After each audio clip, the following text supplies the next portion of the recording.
Então vamos dar início à nossa reunião de estudo do Evangelho da Noite, como sempre pedindo ao Mestre Jesus a bênção, a iluminação, a paz, o equilíbrio para todos nós presentes, por aqueles que ainda não conseguiram chegar até o momento. Mestre amado, ilumina, protege, fortalece a todos nós, através da mensagem da noite, no capítulo 10,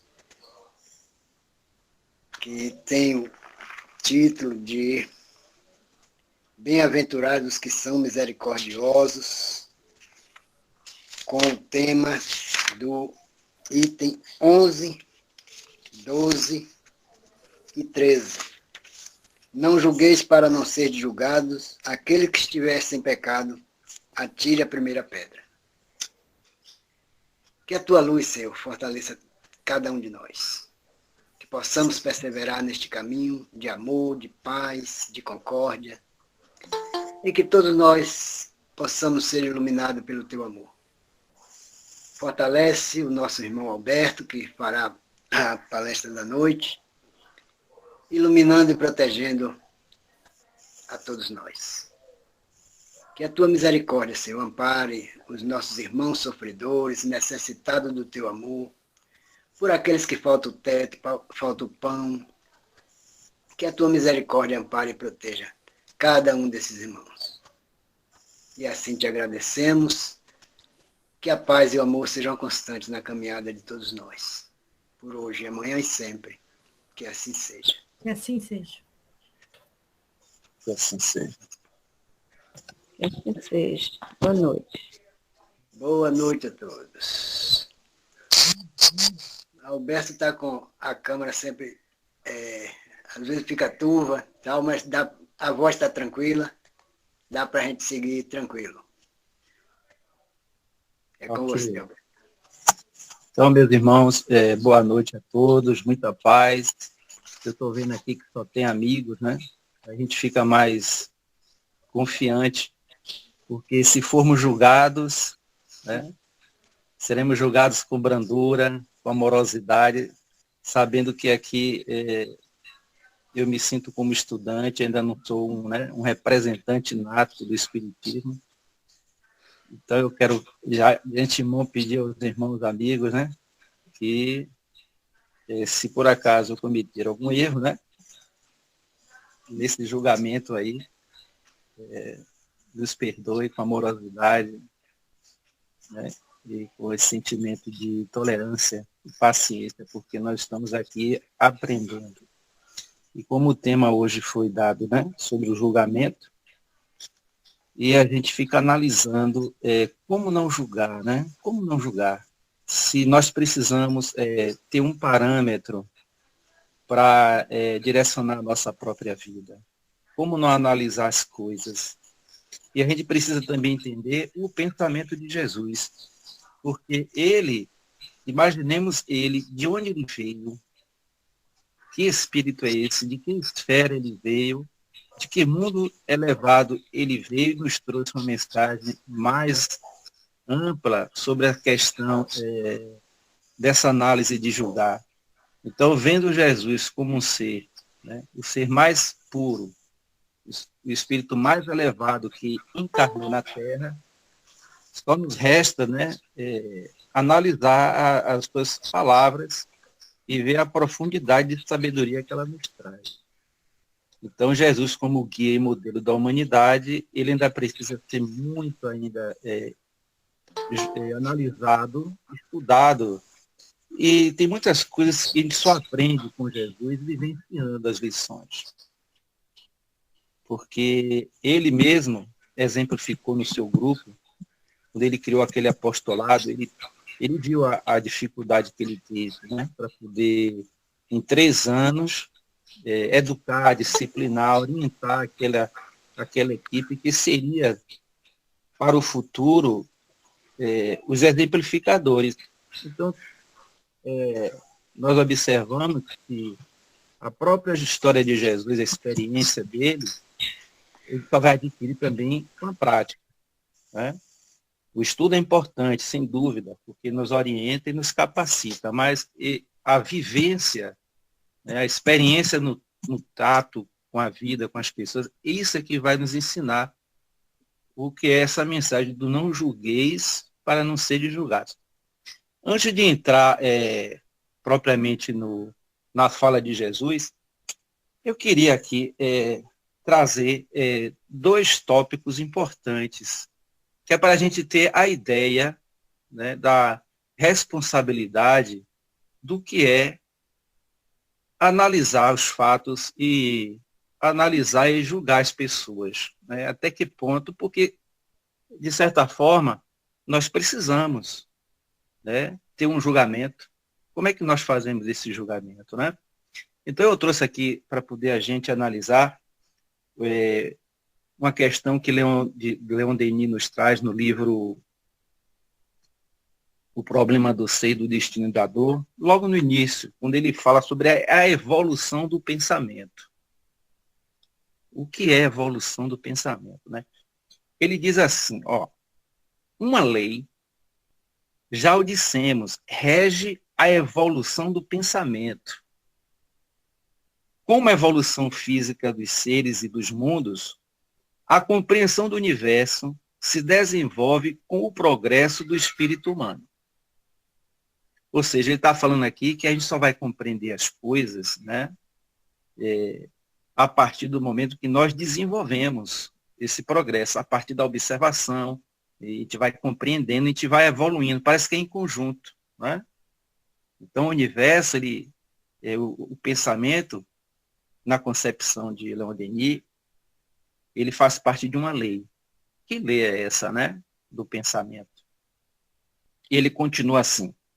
Essa compreensão geral do universo e da vida foi expressa de 1000 maneiras, sob 1000 formas diversas no passado. Ela o é hoje, em outros termos, mais latus, e será sempre com mais amplitude à medida que a humanidade for subindo os degraus de sua ascensão. Aí ele usa a ciência da seguinte forma.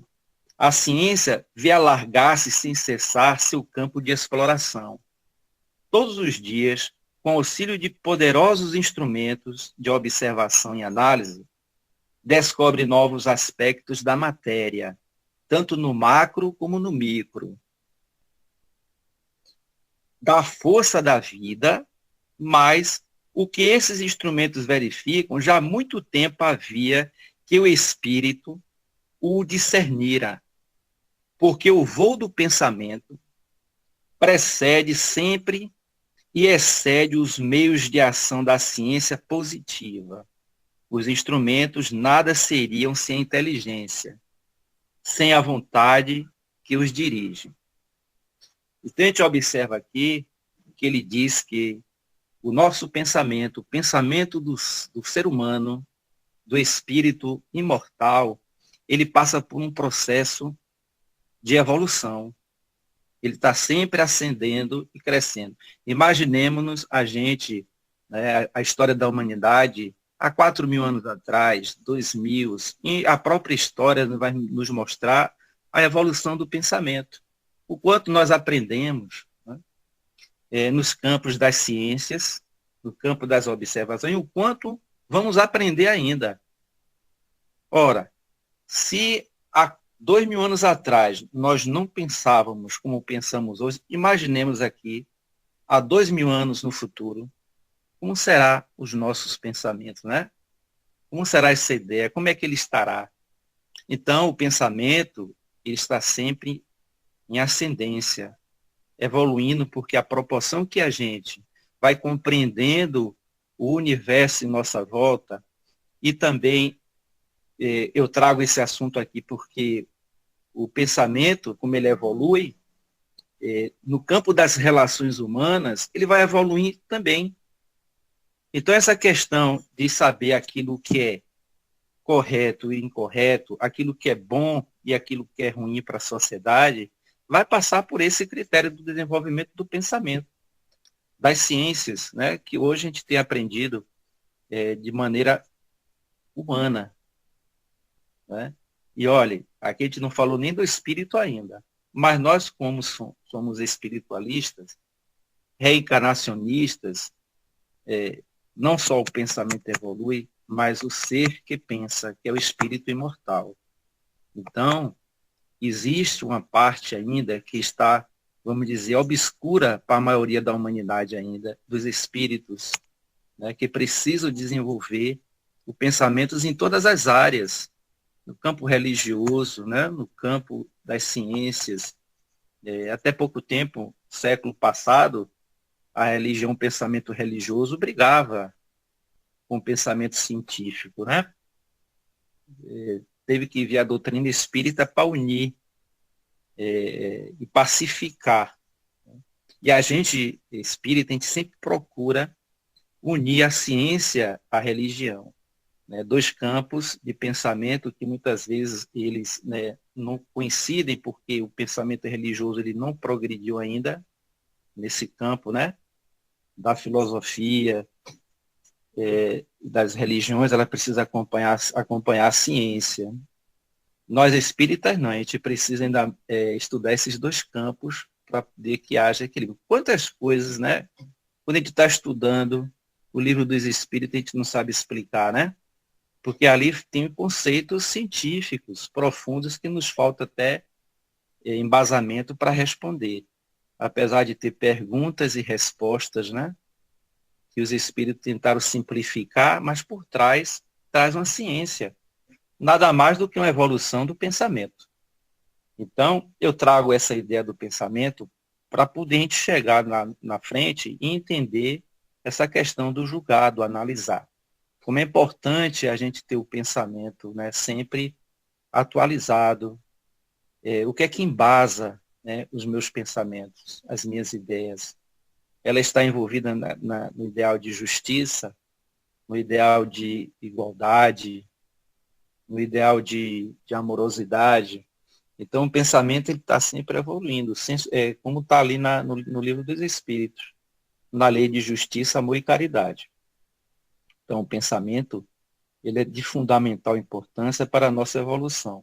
Não tem outra forma. Pensar, eu já ouvi alguém dizendo que pensar dói, né? Dói porque às vezes contraria os nossos velhos conceitos, eles precisam ser substituídos, e não é fácil.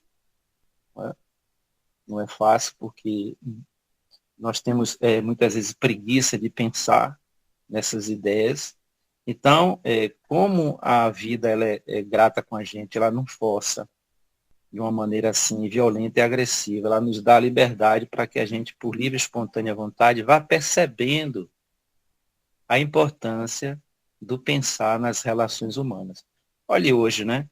Nós estamos na era, a gente estava até conversando com uma colega esse dia, dizendo que hoje, quem não se comunica, né, quem não procura estudar, ele fica praticamente alheio à sociedade, vivendo de uma forma assim, dependente, né, das pessoas que sabem. Então, nós precisamos nos informar e nos capacitar, né, através da comunicação e do estudo. É a evolução do pensamento. Né? E a gente olha e vê na humanidade, né, a disparidade. Tem pessoas que vêm ao mundo e não estão preocupados, né, eles querem viver. Né? Outros não, outros se preocupam em entender como funcionam as coisas, ter respostas. Então, esses que vêm e buscam esses desafios é que vão trazer para os outros, para nós outros, também esse conhecimento que nos falta. Então, como a Terra também é uma escola de aprendizagem, é isso que a gente está aqui desenvolvendo, né? O pensamento. E outra questão que eu queria abordar, antes de pegar a fala de Jesus, é falar sobre essa leizinha que tem aqui, ó, no capítulo 11, que fala a lei de instrução dos Espíritos, a lei de amor. Olha aí. E o espírito de Lázaro fala o seguinte: o amor resume inteiramente a doutrina de Jesus, porque é o sentimento por excelência. E os sentimentos são os instintos elevados à altura do progresso realizado. No seu início, o homem não tem senão instintos. Mais avançados e corrompidos só tem sensações. Mais instruído e purificado tem sentimento. E o ponto delicado do sentimento é o amor. Não o amor no sentido vulgar do termo, mas este só interior que condensa e reúne em seu foco ardente todas as aspirações e todas as revelações sobre-humanas. Então, nesse pequeno trecho, que é essa mensagem de Lázaro, ele nos mostra, de uma forma bem sintetizada, né, a nossa evolução no campo do sentimento. Né? Os nossos instintos, né, ainda predominados pelas paixões naturais, vamos dizer assim, né?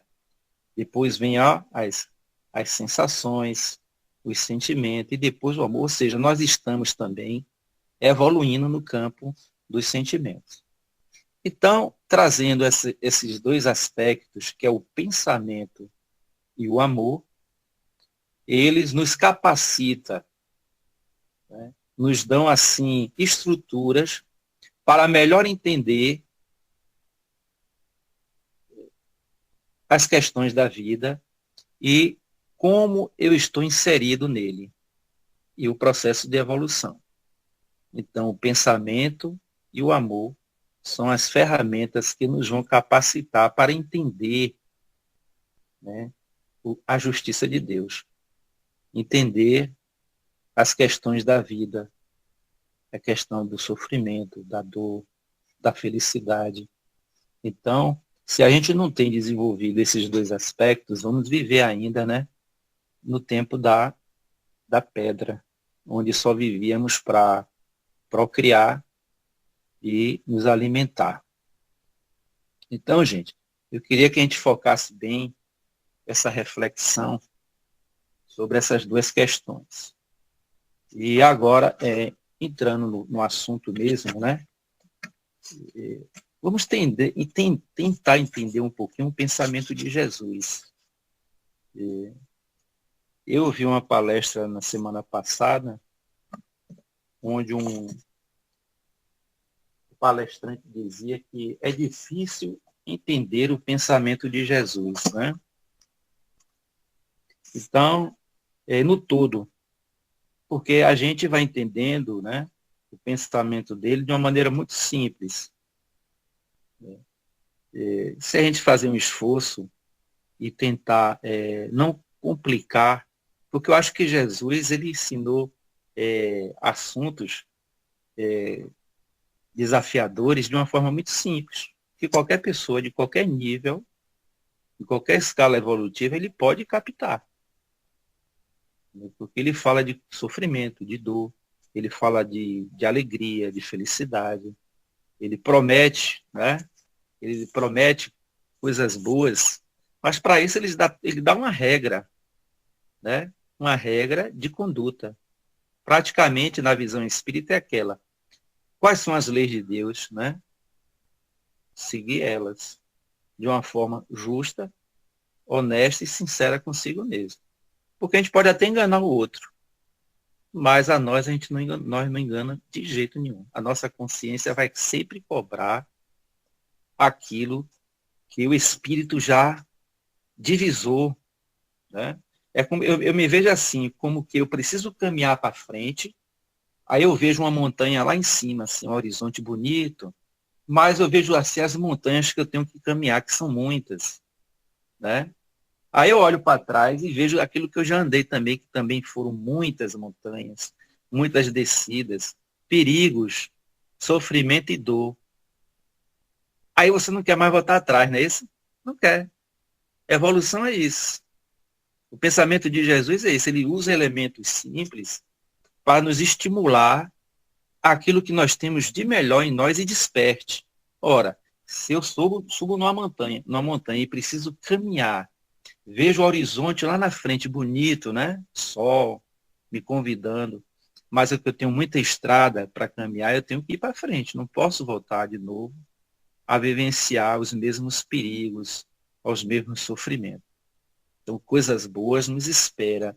Mas para isso, a gente tem que entender essa mensagem que Jesus nos trouxe. E quando ele fala, né, não julgueis, né, como está aqui no capítulo, eu acabei tirando da PAC.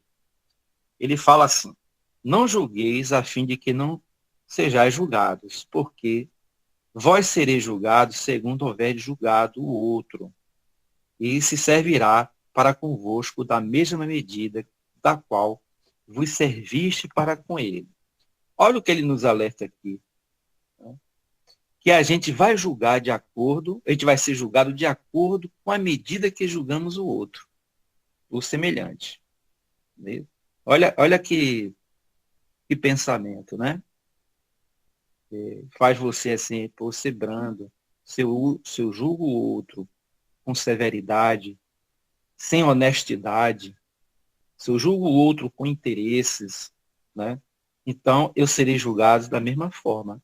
Então ele nos incita a ter um comportamento mais moderado. E ele faz a gente ver que os defeitos que o outro tem, eu também tenho. E até pior, que às vezes o orgulho e a falta dessa percepção do critério de pensar, porque eu preciso pensar, e a questão dos instintos ainda aguçados, nos impedem de ser racionais, de ser amorosos. Então, se eu ainda vivo nos instintos, eu estou preso a essa lei, e ela é muito forte. Então, eu tenho que ser um guerreiro, eu tenho que ser um lutador, um destemido, para poder vencer esses instintos, porque ele está dentro de mim. Ele faz parte da natureza. E eu tenho que ser o quê? Sábio comigo mesmo. Né? Eu tenho que saber de usar de maneira que não me cause muito sofrimento. Eu não me castigue. Né? A gente ainda vê os pecados. Aqui nesse instante passou aqui uma notícia, até achei bonitinha, né, dos evangélicos anunciando Jesus, né? A proposta de Jesus, né? Falando do pecado. Né? Então, para muitos ainda, o pecado é como se fosse assim uma coisa que está fora da natureza humana, que é um castigo, né? Que a gente precisa, de qualquer forma, né? Sair dele. Isso é bom, porque a gente ainda não vê ele como uma coisa natural, uma coisa que faz parte da nossa natureza íntima, e que a gente precisa ir aos pouquinhos superando ele de uma maneira amorosa e tendo Jesus, né? Jesus como grande professor, porque ele ensina a fórmula correta, né? E continuando, ele fala assim, então os escribas e os fariseus lhe conduziram uma mulher que tinha sido surpreendida em adultério e a colocaram de pé no meio do povo, dizendo a Jesus, mestre, esta mulher acaba de ser surpreendida em adultério. Ora, Moisés nos ordena na lei para lapidar a adúltera. Qual é, pois, sobre isso vosso sentimento? Olha, não era nem pensamento, era sentimento. Eles diziam isso tentando, a fim de ter do que acusá-lo. Mas Jesus, abaixando-se, escrevia o dedo sobre a terra.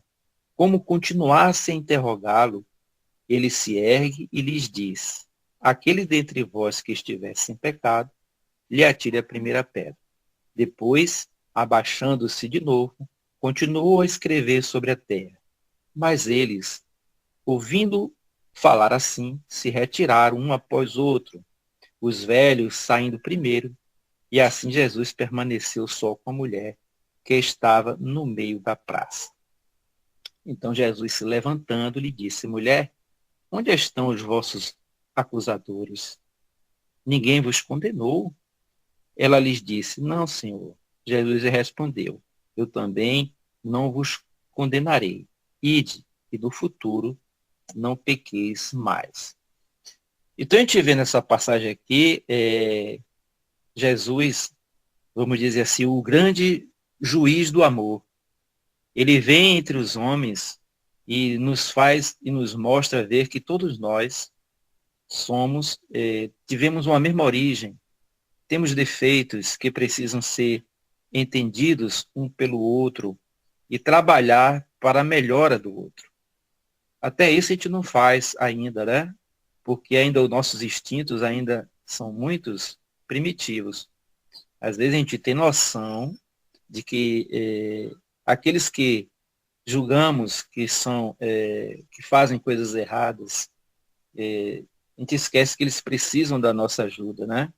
E a gente não faz, a gente condena, a gente nega a ajuda, mesmo porque dentro dessa lei de justiça, amor, caridade, eles são nossos irmãos, erram assim como eu, como nós erramos, e nós precisamos nos corrigir no sentido de apoiar, no sentido de resgatar essas pessoas. Às vezes a gente não tem ainda essa flexibilidade, não tem desenvolvido esse sentimento que foi lido aqui na Lei do Amor, né, a sua amplitude, esse sol, né, de que você, quando detecta algo de ruim em alguém, você faz de tudo para ajudar, você se empenha. Às vezes a gente deixa de ajudar porque a gente está preocupado em não ter prejuízo, a gente não quer perder o tempo, está preocupado nas coisas, né, pessoais, então a gente perde a oportunidade de desenvolver ainda esse sentimento, porque na prática, desse amor sublime que foi lido na mensagem aqui, esse sol, né, que abraça e acalenta, ele tem esse poder de nos transformar, ele tem esse poder de nos colocar diante do outro e dizer que o outro merece, né, ser amado, ele merece ser resgatado, porque a nossa trajetória como espíritos ainda imperfeitos foi a mesma. Lá no passado a gente está esquecido, mas a gente cometeu muitos desatinos, muitos crimes diante das leis de Deus. Então nós temos débitos ainda que não foram resgatados. Nós como espíritas, nós temos consciência disso já, porque os espíritos nos informam sempre, né, que nós ainda não resgatamos o nosso passado ainda delinquente, né, irresponsável. Então, às vezes, a gente está numa situação melhor diante do outro e negligenciamos essa realidade. Então, Jesus, ele vem despertar as consciências. Nesse momento aqui, ele despertou as consciências daquelas pessoas e fez cada um ver que também eram pecadores, que tinham defeitos.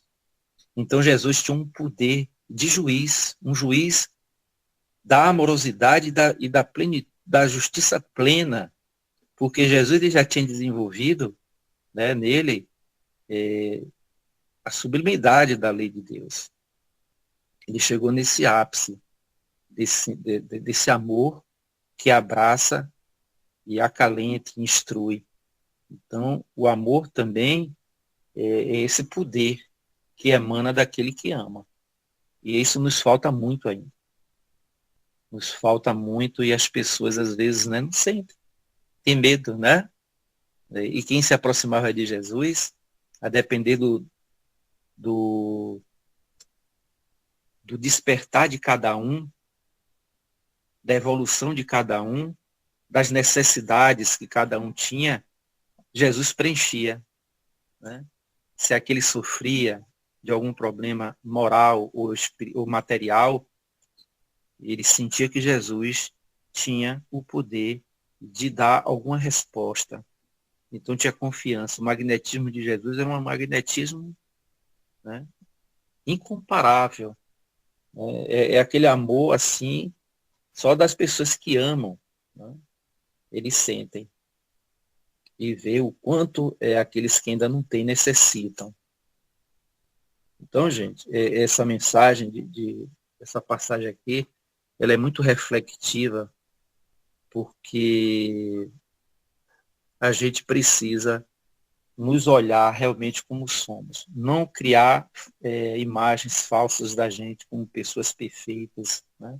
Só porque a gente já tem um conhecimentozinho, já achamos que estamos kit. Não. Não, porque a nossa consciência vai cobrar realmente aquilo que nos falta. E aqui tem o seguinte, né? Continuando no item 13, Aquele que estiver sem pecado, lhe atire a primeira pedra, disse Jesus.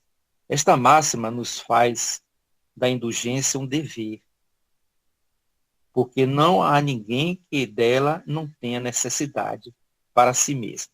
Ela nos ensina que não devemos julgar os outros mais severamente do que julgamos a nós mesmos, nem condenar em outrem o que nos desculpamos em nós. Antes de censurar uma falta de alguém, vejamos se a mesma reprovação não pode recair sobre nós.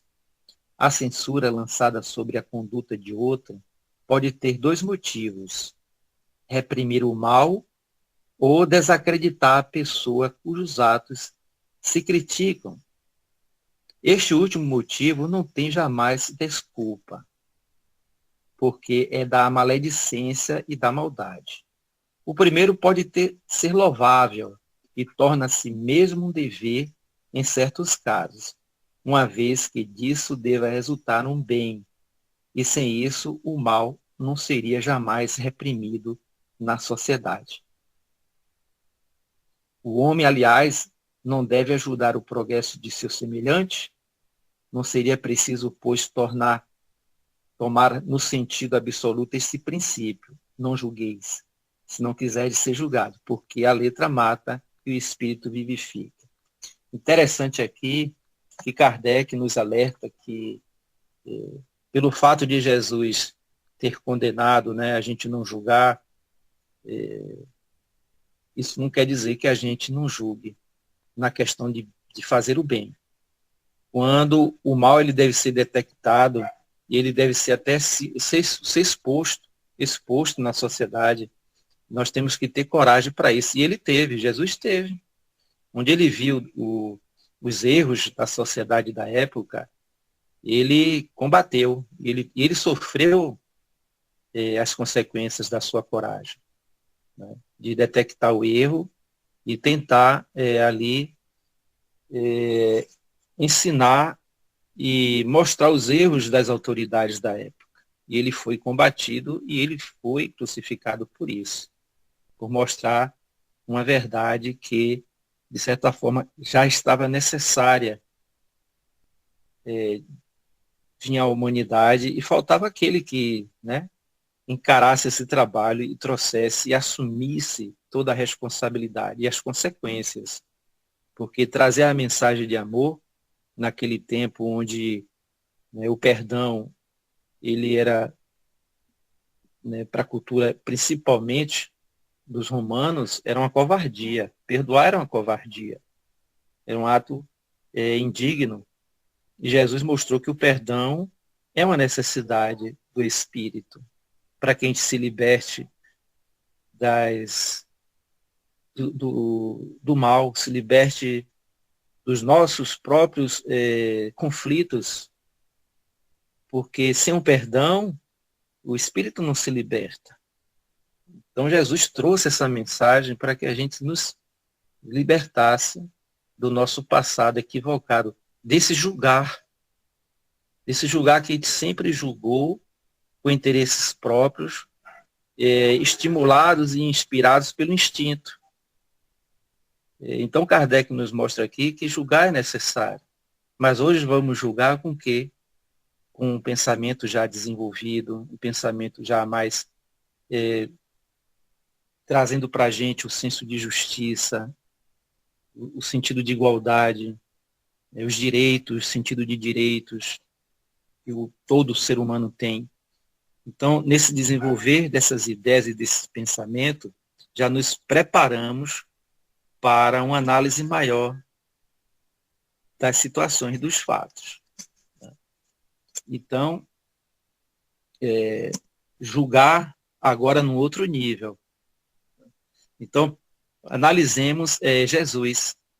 Ele julgou aquele caso daquelas pessoas que estavam querendo condenar, certo, de certa forma ele julgou mesmo, mas julgou dentro de princípios e valores da amorosidade e da justiça. E ali ele fez e mostrou a cada um, onde ele escrevia no chão, ele pode ter colocado ali cada defeito de algum. E nem em voz alta ele divulgou. Ele não falou em voz alta os defeitos das pessoas, né? Mas em silêncio, pode ter escrevido ali para cada um, e cada um foi se retirando. Então, até nisso, quem já atingiu o amor supremo, ele não julga, ele mostra a realidade, e aí contagia as pessoas. Até Pilatos, diante dele, não reconheceu nele nenhum erro para ser crucificado, né? Pilatos, que era um homem da lei, um homem que tinha um poder e defendia os interesses de uma nação que era romana, ele, diante de Jesus, ele reconheceu a inocência, né? Ele já tinha, de certa forma, como governador, ele tinha já um senso desenvolvido, né, de justiça humana, e jamais ele condenaria Jesus. Mas como a questão já era religiosa, né, e política, e o poder era muito forte, jogavam Jesus, né, de um lado para o outro para ver quem é que ia dar ali, de fato, o ultimato e ser o responsável pela crucificação dele. Então, o amor é isso. Precisamos julgar, sim. Precisamos analisar, mas já em outro nível, quando já temos desenvolvido esse sentimento de amorosidade e desenvolvimento do senso de justiça. Está lá na lei de justiça, amor e caridade, que a gente precisa estudar mais para ir se aprimorando. Então, gente, não tem muito assim o que falar, né? Eu acho que assim a gente sintetizou aqui esse pensamento de Jesus. Sim, ainda falta aqui o finalzinho, só um minutinho. Jesus não podia proibir a censura de censurar o mal, uma vez que ele mesmo diz disso, nos deu o exemplo, e o fez em termos enérgicos. Mas quis dizer que a autoridade da censura está em razão da autoridade moral daquele que a pronuncia. Torna-se culpável daquilo que se condena em outrem é abdicar essa autoridade. É mais, é se arrogar o direito de repressão. A consciência íntima, de resto, recusa todo o respeito e toda submissão voluntária àquele que, estando investido de um poder qualquer, viola as leis e os princípios que está encarregado de aplicar. Não há autoridade legítima aos olhos de Deus, senão aquele que se apoia sobre o exemplo que dá do bem, é o que ressalta igualmente das palavras de Jesus. Então, quando eu disse aqui que é para a gente analisar e julgar, a gente tem que estar em outro nível, né? O nível da sinceridade, do equilíbrio, dos valores já desenvolvidos, né?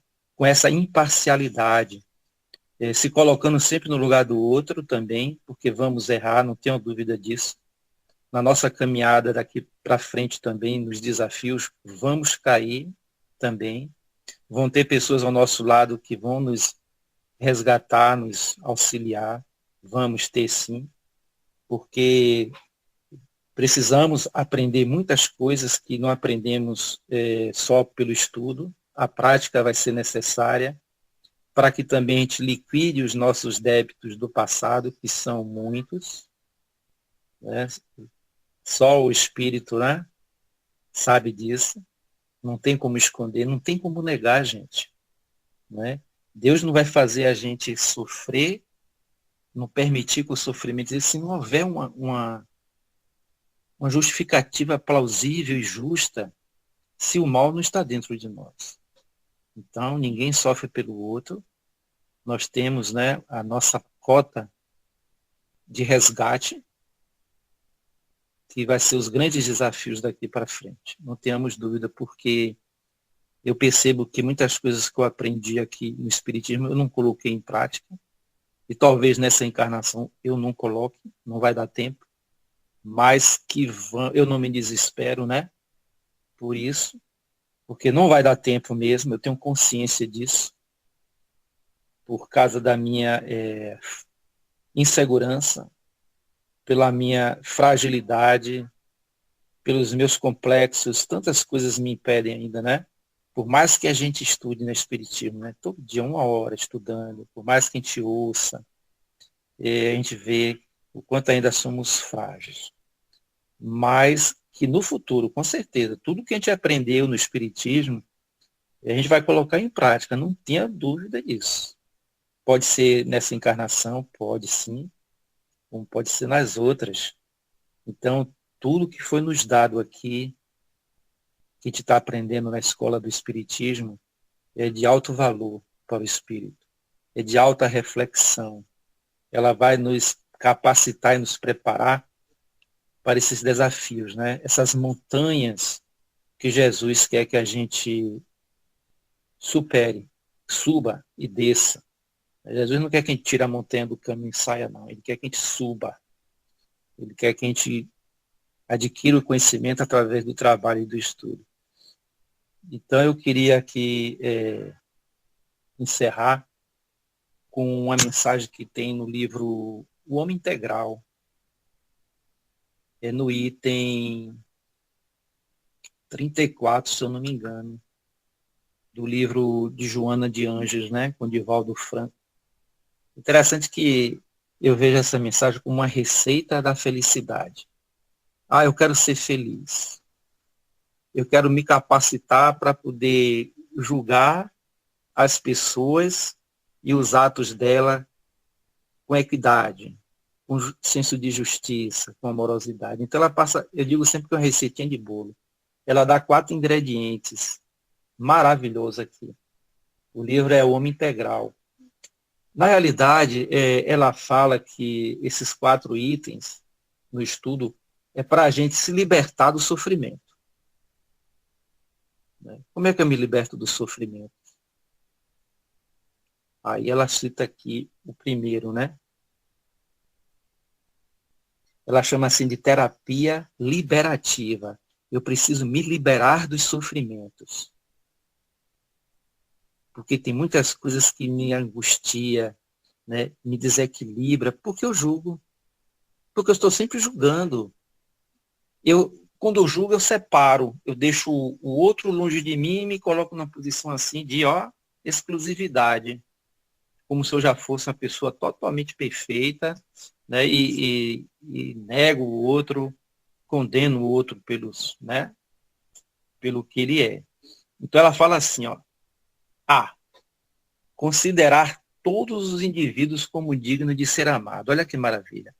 Todas as pessoas, elas precisam ser amadas, todas. Até os nossos inimigos, eles precisam ser amados. Essa é uma postura da pessoa que quer se libertar do sofrimento, do julgamento. Então eu preciso amar. Quando eu amo, eu julgo com mais moderação, ponderação, me coloco no lugar do outro. E ela diz o seguinte, considerar todos os indivíduos como dignos de ser amados e tomar por modelo alguém que o ama e se lhe dedica, por isso mesmo, credor de receber todo o afeto. Então, nós temos que ver no outro como alguém que precisa do nosso amor, e esse amor é uma gratidão, uma retribuição pelos amores, vamos dizer assim, que a gente recebe da vida, das pessoas, porque é bom ser amado, né? Mas nós precisamos mais amar do que ser amado. Esse é o desafio do cristão, né? Este sentimento sem apego, nem interesses, gerador de emoções perturbadoras, olha aí, tá vendo? Desarma o indivíduo de suspeitas, de ansiedades e medos, ao mesmo tempo dirimindo as incompreensões de outrem e desarticulando qualquer plano infeliz. Olha que maravilha. Se vocês quiserem continuar, está lá nesse livro. Ele destrincha aqui, quando nós nos colocamos na postura de amar o outro. Como é que eu amo o outro? Dando atenção, doando o nosso tempo, né? Procurando auxiliar naquilo que nós temos condições de auxiliar, nos colocar à disposição, né? É isso que ela propõe. Amar é nesse sentido. Amar não fica só em palavras, não, é em atos. Eu não vou ler para poder também não tomar muito tempo, porque vocês precisam também participar. Essa é a primeira, né? Todos precisam ser amados. Resumindo, todos precisam do nosso amor. Precisamente. B. Olha que coisa maravilhosa. Será que a gente faz isso? Identificar e estimular os traços de bondade do caráter alheio. Porque eu só vejo o defeito, né? Na aparência, olha, se a pessoa se veste daquele jeito, usou tatuagem, não sei o que, pronto. Aí eu já, né? Já faço ali um apanhado de discriminação. Se a pessoa, né, já nas vestes, ó, falou uma palavra, eu já faço um julgamento. Então a gente tem que ser muito ponderável nessas questões, porque nós estamos julgando de maneira muito superficial, só por aparência. Mas a gente tem que identificar e estimular os traços de bondade de caráter alheio. Olha que dificuldade, né? Quando a gente detecta numa pessoa, detecta uma virtude ou uma qualidade que precisa ser estimulada. Isso é um exercício. Eu estava tentando colocar isso em prática. Como é difícil, porque né? Isso aproxima as pessoas. Você tentar identificar nela por um gesto, né? Por uma palavra que ela falou, pelo comportamento, você chega lá, fala daquilo para ela e ela, né, se sente bem, já dá um melhor o astral. Então, e os valores também que elas precisam ser estimulados. Então a gente precisa identificar e estimular os traços de bondade do caráter alheio. Aí ela falou o seguinte: não há solo, por mais sáfaro, que tratado não permita o vicejar de plantas. Em todo sentimento existem terras férteis para a bondade, mesmo quando cobertas por caliça e pedregulhos. E ela continua assim com palavras poéticas, né, bonitas, que vai nos inspirando a tomar essa postura nova, né? Identificar, estimular, identificar as qualidades positivas do caráter alheio. Vê se não é uma fórmula de bolo da felicidade, né? E ele tem muito a ver com esse julgar e do analisar e do julgar, né? Porque é a mesma coisa que eu digo, né? Hoje eu não aceito mais hoje a gente bater em criança para poder educar. Mesmo porque eu li uma matéria recentemente, tem um tempinho, onde as crianças de hoje, elas não querem ser mais assim, elas não querem mais apanhar para aprender, elas não aceitam. Eu não sei se eu estou errado, elas não querem. E outra coisa também, elas não querem ser mandadas. Ou os pais, os educadores, usam uma forma diferente de estimular nela a responsabilidade, ou vamos ficar sempre criando esses conflitos. Muitos ainda acham que palmadinha é importante, né? Porque o espírito que está ali é rebelde, às vezes precisa de um, né? Eu penso diferente. Eu acho que nós ainda agimos ainda por esse instinto. Então, como a gente não atingiu ainda o sentimento de amor para educar como Jesus educa, fica difícil. Então, para muitos, a palmadinha e a surra ainda vai existir, né? Mas eu creio que as crianças, elas não querem mais nem serem mandadas, nem apanhar para aprender. Então, nós temos que ser, a gente precisa estudar, a gente precisa aprender com quem sabe, com os professores que estão estudando, para ver a técnica que mais seja mais que não crie conflitos nessas crianças, né? Eu posso estar tendo errado nessa forma de pensar, mas seguindo esse princípio do sentimento de amor, né? Às vezes na prática é difícil. Eu mesmo vejo minhas sobrinhas ontem conversando com os filhos pequenininhos, né? De vez em quando tem que dar umas palmadinhas, mas a gente tem que desenvolver essa habilidade de educar sem precisar bater, principalmente nos tempos de hoje, onde os espíritos nascem, né, já um pouco já apressado, né, as crianças hiperativas, eu acho assim, vontade de fazer logo as coisas, e, né, e não sabem como ainda. Vamos lá, o C. Aplicar a compaixão quando agredido. Olha que interessante. Terceira fórmula. Aplicar a compaixão quando agredido. Isso nos leva a pensar o seguinte, não se sentir magoado, não se sentir ferido, né? E muitas vezes isso é um exercício também. Isso é um exercício cristão, que Jesus deu exemplo disso, né? O máximo, ele foi traído ali por amigos, né? Foi abandonado, mas, no entanto, ele nunca deixou de chamar de amigos. Até Judas, quando foi levar os soldados para mostrar quem era para Jesus ser preso, Jesus falou a seguinte frase: aqui vieste, meu amigo, né? Chamou Judas de amigo, mas já sabia que Judas ia traí-lo ali naquele momento. Então Jesus, ele dá um exemplo vivo de, mesmo nos momentos mais difíceis, no momento em que até sua vida está em jogo, ele não perde a oportunidade de ensinar, ensejando sempre o bem. Porque esse era o nível da amorosidade dele. Ele chegou no ápice do amor. Esse é o nosso destino. Esse é o nosso destino, desenvolver esse aspecto. Quanto tempo vai durar? Só a gente tem a resposta. Cada um tem essa resposta. Então, aplicar a compaixão quando agredido, né? Uma reação de pesar ante o ato infeliz produz um efeito positivo no agressor. Olha aí. Se o agressor me agride e eu, naquele momento, faço uma prece, desejo bem, emito energia de amor, isso vai ter uma reação nele diferente. Ele já vai sentir que eu não agredi. Então, ele vai ter uma postura diferente, vai fazer ele pensar e sentir. Olha o que ela fala: proporciona equilíbrio à vítima, que não desce a faixa vibratória violenta em que o outro se demora. Impede a sintonia com a cólera dos seus famanazes, impossibilitando a instalação de enfermidades nervosas e distúrbios gastrointestinais e outros, face à não absorção de energias deletérias.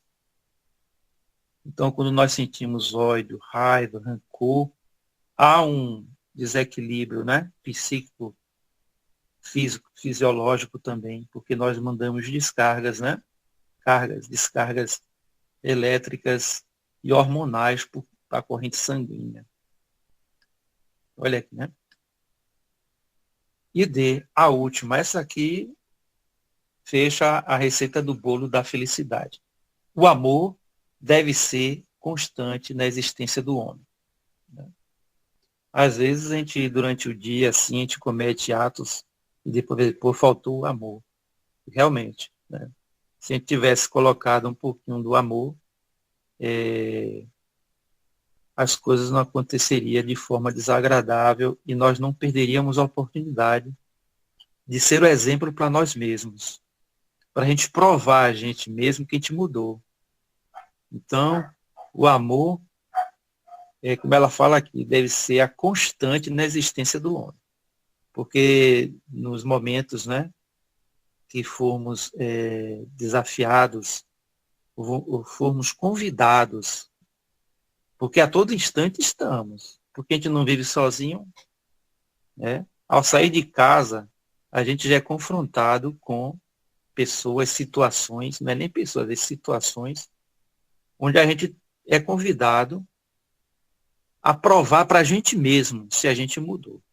Isso se a gente está desenvolvendo o pensamento e desenvolvendo o amor, gente. Eu vou ficar por aqui, porque já encerrou mesmo, já está tudo já dentro da programação aqui do que, né, foi dito. Eu espero que tenha contribuído de alguma forma aos meus amigos, meus queridos amigos aí, irmãos, de alguma forma positiva, né? Obrigado pela paciência, pela tolerância e perdão nos erros. Se eu errei, me ajudem a acertar, viu? Muita paz, que Jesus abençoe a todos.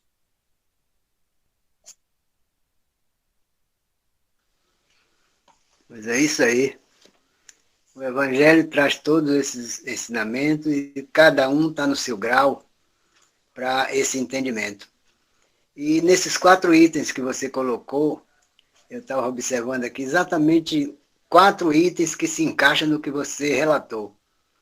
O primeiro foi o apóstolo Paulo, quando diz, tudo me é lícito fazer, porém nem tudo me convém. O outro vem a respeito da felicidade. Que o próprio Jesus diz que a felicidade não é deste mundo. Ele quer dizer que a felicidade aqui é passageira. Porque no momento em que a gente se sente feliz, amanhã a gente chora. Então isso não é felicidade real. E a verdade, que nós achamos que estamos com a verdade, e mais adiante essa verdade que achávamos que era, ela não é mais essa verdade. Porque a gente já descobriu outros pontos, além da verdade que a gente conhecia. E, por último, no julgar, a autoridade moral que Jesus tinha. Aí eu faço a colocação como você colocou na família. Um pai, quando chama um filho a atenção, ele tem que ter moral, porque senão o filho vai dizer, ora, o senhor quer que eu não faça isso, e o senhor faz toda hora? Olha aí a situação. Então, é preciso ter essa moral autêntica, e para nós sempre estamos caindo no julgar e ser julgado. Sempre assim. Então, o Evangelho nos mostra tudo isso para a nossa melhora moral e espiritual. Mas tem mais pessoas, esteja à vontade aí, cada um que queira fazer. Eu vi aí, Ivonice entrou, Agenor e muitos outros aí. Esteja à vontade.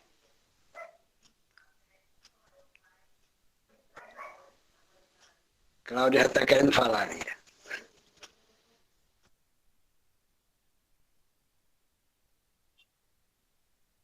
Eu estou esperando alguém falar, estou quietinha aqui.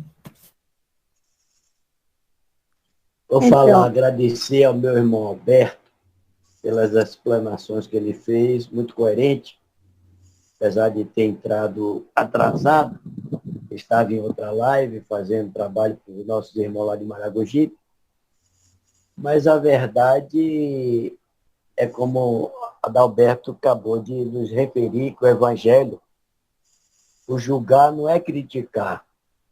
Às vezes o julgar é auxiliar. A gente chama de julgamento, mas não precisamos ser muito fortes, ser muito contundente. Mas fazer análise dentro da perspectiva de relacionamento e acerto, a gente pode fazer, sim, como o Evangelho disse, a gente pode fazer uma análise, uma avaliação de um comportamento entre um e outro, principalmente no relacionamento. Né? Uma questão mais íntima, a gente pode, que cada um está no seu nível de evolução. Mas num relacionamento mais íntimo, mais centrado, a gente pode, com a educação, com moderação, não deixar proliferar o mal, corroer um relacionamento sadio por um deslize, que a gente pode chamar a pessoa à correção. Então, a gente não pode querer que a outra pessoa seja constrangida, né? Que a outra pessoa seja humilhada, imaginando que nós somos o dono da razão, o dono da certeza, e não somos. Então, o que a pessoa faz, nós já fizemos ou somos passíveis ainda de cometer os mesmos erros. Então, a gente vê que Jesus, ele foi muito severo com a hipocrisia. Ele foi muito forte, porque ele foi. Ele tinha e tem moral para isso. Nós acabamos de ver. Então, o hipócrita, mentiroso, desonesto, Jesus não aliviou. Jesus chamou bastante atenção com severidade, para que a pessoa despertasse, porque, segundo Amélia Rodrigues, quando ele escreve na areia, ele coloca todos, vamos dizer, os pecados. as perversidades que o ser humano passivo de atuar. Então, ele escreveu e cada um tomou para si aquilo que são capazes de fazer. Então, querendo ser perverso com a mulher, Jesus não foi de encontro a uma lei, porque a lei mosaica permitia que a pessoa fosse lapidada, né? Porque ele não precisava da autorização de Jesus. Mas para testar Jesus, ele tinha que ir, se ele fosse de encontro a Moisés, ele também seria até lapidado. Então, ele, para respeitar a lei, ele disse muito sabiamente que a gente não tem essa capacidade de analisar friamente, dizer atire a pedra, agora só na condicional, aquele que estivesse em pecado. Então, creio que não é o nosso caso. Então, vamos encerrar por aqui. Alberto, eu gostei muito da sua reflexão. Vamos deixar a nossa querida Dirce dar também a sua participação. Um abraço. Parabéns, Alberto. Foi muito feliz na mensagem, né? E hoje eu estava lendo um livro que eu ganhei agora no Natal, é O Menino e o Evangelho, né? É pelo Espírito de Vovô Sabino. E eu achei engraçado que falava da vida de Jesus também, é da vida de Jesus. E sobre essa passagem da mulher adultera, eu achei assim interessante. Porque quando levaram ela para Jesus, né, e queriam que ele desse a opinião dele. Só que Jesus, como estava na multidão, ele pregava o quê? A bondade, o perdão. Mas pela lei de Moisés, ele teria que ser mais drástico ali, né? Então, ele escrevia, né, realmente, ele escrevia na areia, e aí ele teve, como ele é sábio, né, tem muita sabedoria, ele falou aquela frase: quem estiver sem pecado, que atire a primeira pedra, né? Porque, assim, ele pregava amor. E pela lei, ele teria que julgar diferente já, né, tipo violência. Então, ele teve a sabedoria de falar: quem não tiver pecado, que atire a primeira pedra, igual nós, né? Muitas vezes nós julgamos e queremos tacar a nossa pedra, mas a nossa pedra está ali, né? Escondida atrás de nós, porque a primeira pedra deveria ser para nós. E só terminando, continuando esse livro sobre Jesus, eu sou muito assim, sabe? Eu, particularmente, eu sou assim, sou muito fã de Jesus, leio muito sobre Jesus, né? Eu achei bem interessante uma passagem também, que Jesus estava com a multidão. Hoje eu tirei o dia para ler, viu, gente? Aí Jesus estava com a multidão, né? E nisso vinha vindo, assim, um outro pessoal. E naquele tempo, lepra, as pessoas nem chegavam perto, porque a gente sabe que até hoje é contagiosa, né? Mas hoje, graças a Deus, já existe medicamento que estabiliza, né? Então, eles mesmos, os leprosos, gritavam imundo, imundo, que naquele tempo, quando gritavam imundo, era para se afastar, né? Aquele povo já sabia, e era no tempo de Jesus. Aí, o que aconteceu? Quando Jesus vinha vindo com a multidão, todos se afastaram, né? Todos se afastaram, Jesus continuou. Aí Jesus foi lá e abraçou um a um, né? Aqueles leprosos, até eles ficaram assim espantados. Aí Jesus, eles pediram a cura, e Jesus curou os 10. Era 10. Aí Jesus falou: voltem para suas casas, vocês estão curados. Hoje eu estava lendo isso sobre a passagem de Jesus sobre a terra. E aí eles foram embora. Aí daqueles 10, eu achei bem interessante, só um voltou. Eu acho que vocês conhecem essa passagem, eu não conhecia. Só um voltou para agradecer a Jesus, né, pela cura. E aí tem a explicação do livro, que assim somos nós, né? Nós hoje, muitas vezes nós pedimos pela cura e somos curados sim, mas quantas vezes nós voltamos para agradecer?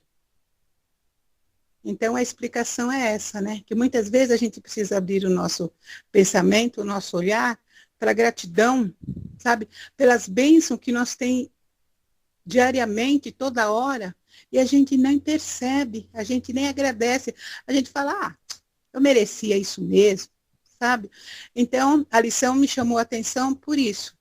Foram curados, foram abençoados, e dos 10, só um voltou para agradecer. E aí embaixo tem, né, que assim somos nós. Muitas vezes somos curados, saímos de situações terríveis, de doenças terríveis, e muitas vezes nós não falamos nem um obrigado, que dirá um agradecimento. E é isso.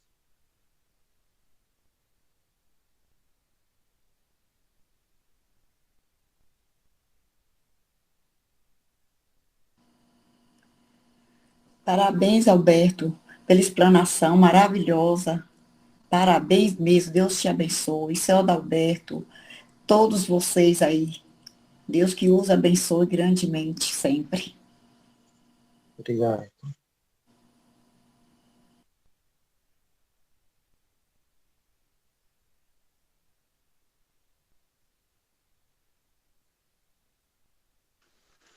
Pode falar, Cláudia. Pode abrir. Não ia falar não, deixa o pessoal falar. Só no capítulo 11 que Alberto... antes de mais nada, né, Alberto, eu achei assim bem interessante você associar o pensamento, falar sobre o pensamento e o amor. Aí no 11, lá no capítulo 11 tem, né? O amor, ele aniquila as misérias sociais. O amor é o caminho, não tem outro, né? O amor, a gente precisa realmente educar o nosso pensamento para a gente vigiar e orar, né, o tempo todo, os nossos pensamentos, os nossos gestos, nossas atitudes, e com amor e com a caridade, né, que reforçando que a caridade ela é o perdão das ofensas, a indulgência, a beneficência, né, a gente precisa fazer o bem, a gente precisa perdoar, se perdoar, perdoar o outro, e ter paciência, tolerância com o outro, né? Então, assim, o amor é o caminho, é a chave. Esse sol, como o Alberto, né, me ensinou aí, que abre tantos caminhos, né? Descortina os nossos olhos para ver a mensagem do Cristo e que nos ajuda a seguir na caminhada. Sem amor não tem... Não, o amor é a caridade, né? É a chave de tudo.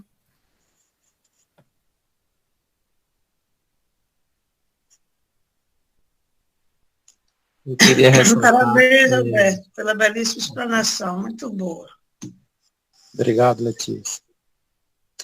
Eu queria ressaltar... Foi muito pertinente mesmo a fala, o capítulo do Evangelho, para a gente refletir o tempo todo, né? Julgar o outro, olhar primeiro para mim, porque o outro é o espelho, né? Muito bom. Gratidão, viu, pelos aprendizados. Parabéns, Alberto. Foi muito boa a colocação, né? É isso mesmo. Parabéns. Obrigado, filha. Eu queria ressaltar aqui, quando disse e falou, né?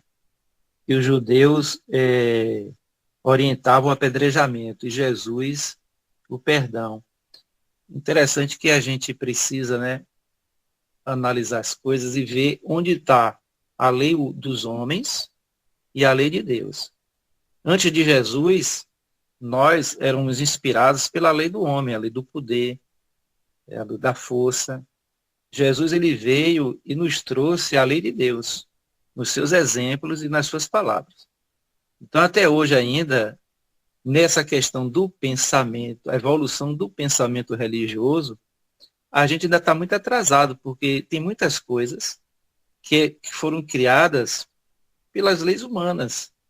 E a gente diz que é lei de Deus. Inclusive, está até lá no Velho Testamento também, essas questões das leis que foram adotadas por Moisés, que são ditas como se fossem divinas, e não são. Jesus ele veio trazer uma lei de Deus bem simplificada e nos trazer essa revolução do pensamento religioso. É só isso que eu queria questionar o que disse, né? Falou.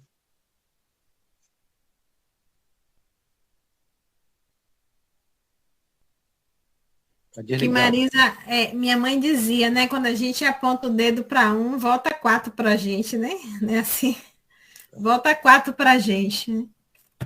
Tem outro indicando para Deus. O polegar está indicando para Deus. É. Lá em cima. Essa eu não conhecia, não sabia não, mas é interessante mesmo. É um para Deus, vai um para cá, tem lembrar e volta para a gente. E 3 para quem está acusando.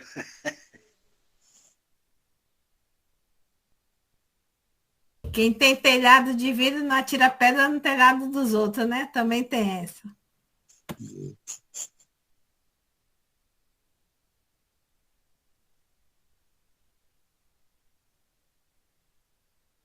Mais alguém? Esteja à vontade. Erlândia, estava aí. Seu Adalberto, boa noite. Queria parabenizar seu Alberto pela colocação. Foi uma explanação muito rica. Quando ele fala, né, do julgamento, porque temos a mania de estar sempre julgando os outros, de estar apontando, como Cláudia falou aí, apontar um dedo para o próximo e 3 para a gente, e o Senhor complementou aí o outro para Deus. Será que eu estou ali pronta para fazer esse próprio julgamento, estar julgando? Porque para eu fazer um julgamento para o meu próximo, eu tenho que ser exemplo daquilo ali. Eu tenho que saber como eu estou, fazer uma reforma em mim para estar julgando os outros. Isso geralmente aconteceu comigo uma vez, onde eu parei para pensar e refleti muito a respeito disso, porque eu fiz isso uma vez, tinha uma amiga, na verdade não, quem faz isso não é amiga, né? É uma conhecida, que eu não tinha empatia nenhuma a ela. Eu achava ela enchia de defeitos, sem conhecê-la. Depois que eu me aproximei dela, eu fui entender e ver quem é realmente a pessoa, eu estava completamente enganada dos julgamentos que eu fazia. E fui julgada dessa forma também. Coloco aqui esse exemplo, um senhor, ele trabalha com buffet, aí eu contratei para uma comemoração de aniversário da minha filha, né? Aí no dia, ele disse que ficou muito pensativo. Ele falou, meu Deus, eu trabalho tantos anos com isso, como é que eu vou chegar na casa dessa senhora? Porque eu achei ela uma pessoa muito arrogante e antipática. É daquele tipo de pessoa que não desce do salto. Quando foi no dia do aniversário, ele chegou e disse, olha, dona Erlândia, tenho uma coisa para dizer para a senhora. Eu disse para ele, pode falar, fique à vontade. Ele falou, eu estava completamente enganada ao seu respeito, porque eu fiz um julgamento para a senhora sem lhe conhecer. E a senhora foi uma das pessoas que durante esse ano todo de trabalho, foi uma das pessoas que eu nunca vi tanta humildade na senhora, gentileza, e uma pessoa que me acolheu de uma maneira que eu nunca fui acolhido desse tempo todo de serviço, eu e minha equipe. Aí eu respondi para ele, não, tranquilo, geralmente as pessoas julgam muito sem conhecê-la. E precisamos muito fazer esse trabalho de nosso conhecimento para depois julgar o próximo. E isso acontece muito, está acontecendo muito, muito mesmo. E é como Jesus, né? Ele é o sábio, no momento que levaram Maria Madalena para ele provavelmente sabia que aquilo iria acontecer, mas onde aquelas pessoas que levaram ela até ele, era para provar, acredito que era para provar ele, porque ele foi provado, colocado em várias provas, né? Para ver se ele caía em alguma falha. Foi onde ele, pela sabedoria dele, onde ele disse, né? Que quem não tiver pecado, que atirasse a primeira pedra. Que no momento, tem momentos que nós precisamos nos silenciar para não estar julgando os outros. Minha colocação é só essa e obrigada e uma boa noite.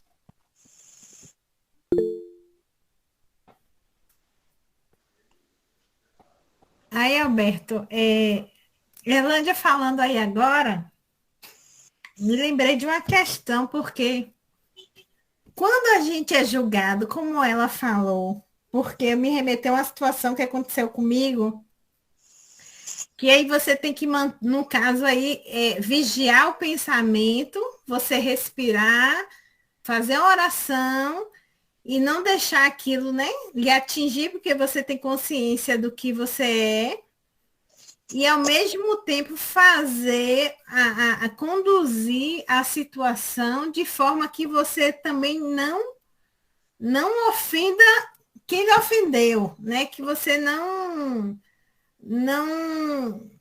maltrate, não faça mal, né? Aconteceu uma situação comigo que a pessoa pegou bem pesado comigo, mas eu mantive a serenidade, fiz a oração e tudo, e não quis, vamos dizer assim, eu entendi que ela estava no nível de evolução que a gente estava diferente, então eu tinha que ter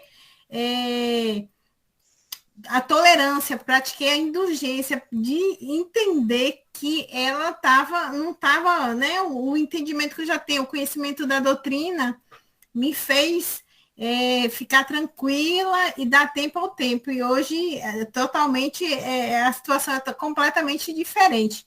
E eu também tive pessoas assim, como que me incentivando. Se eu fosse você, eu fazia isso, isso, isso. Eu disse, não. Mas você é muito boba, você é isso, você é aquilo. Então, ainda tem a outra questão, porque quando você é julgado, você encontra pessoas que vão lhe inflamando, querendo lhe inflamar para você entrar na zona do conflito, né? E a gente precisa muito mesmo vigiar essa questão do pensamento. Eu achei assim, bem mesmo pertinente você ter, né? Muito, muito bom mesmo. Que a gente tem que vigiar o pensamento o tempo todo, porque senão a gente cai fácil. Ô, Cláudia, você me fez lembrar aqui uma coisa que muitas pessoas chegam assim, poxa, eu sentei junto de fulano e senti uma coisa ruim. Acho que ela não é uma pessoa muito boa. Às vezes a gente sente essas vibrações e acha que o defeito é com o outro. E muitas vezes não é.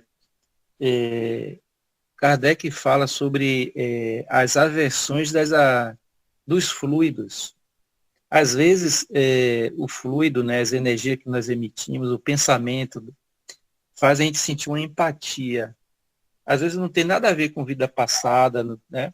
Às vezes é apenas a química e a física, fluídica, né? O plano espiritual, a gente se aproximou do campo psíquico, né? Espiritual, se aproximou um do outro, a gente sentiu aquela aversão e a gente pensa que a pessoa ali é uma pessoa do mal, uma pessoa que está, né, com maus pensamentos, uma pessoa má, e às vezes não é. Porque nós estamos no mesmo níveis, né? Evolutivos, estamos cheios de defeitos, e às vezes é um pensamento até que devia usar mais assim a lógica, o raciocínio, para poder não julgar. É uma forma de julgar, mas às vezes incoerente. Pois A é mesma isso. coisa das relações. Como é que eu vou já pré-julgar uma pessoa que eu não conheço, né? Se eu nem conversei com ela ainda, só senti isso, aquela aversão, e você, quando vai conversar, vai lidar com ela e ver que é uma pessoa totalmente diferente. É diferente. E quando dizem, quando eu percebo os defeitos do outro, vamos dizer assim, eu tenho conhecimento de causa, né? Então é comigo, né? Por isso eu tenho propriedade para falar do outro, apontar, porque é em mim, né? E eu estou identificando no outro. Uma palestra. Aí você começa a conversar com ela. Mas é isso aí. E no estudo da mediunidade, Kardec chama a atenção que devemos passar tudo pelo crivo da razão. Então, está aí a mensagem da noite, onde no capítulo 10, sobre o julgamento, hoje estamos fartos de conhecimentos e no dia a dia sempre vai aparecer alguma coisa que a gente pode aplicar tudo isso na nossa caminhada. Muita paz, muito obrigado, Alberto, a todos que assistiram, e que esta maravilha do Evangelho possamos interiorizar no nosso dia a dia. Muita paz. Peço ao próprio Alberto para fazer a prece final. Então, mestre amigo, mestre Jesus, agradecemos por essa noite de estudo, de aprendizagem, que nós possamos buscar sempre a tua inspiração, os teus exemplos, para que a gente possa se moldar nessas virtudes divinas que já foram adquiridas e que foram trazidas para nós como uma forma de nos libertar da nossa ignorância, do nosso passado tenebroso, cheio ainda de perversidade, de ignorância, Senhor. Muito obrigado, mestre amigo. Que tua paz e teu amor nos envolva a todos, agora e sempre. Assim seja.